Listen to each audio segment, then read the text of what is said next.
Hello everyone, how are you doing? This is MD Tech here with another quick tutorial.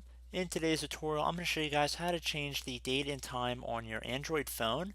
So this should hopefully be a pretty straightforward tutorial for you guys today. And without further ado, let's jump right into it. And we're going to start by opening up our settings menu on our phone or tablet, it doesn't really matter. And you want to scroll down until you get to underneath System, Date, and Time. Left click on that. And now where it says set date, you can just left click inside of here, and then you can select whatever date you want to change your phone to, and then just left click on OK. Please note, if automatic date and time is currently filled in here, you won't be able to select a date, so you have to toggle that to the off position.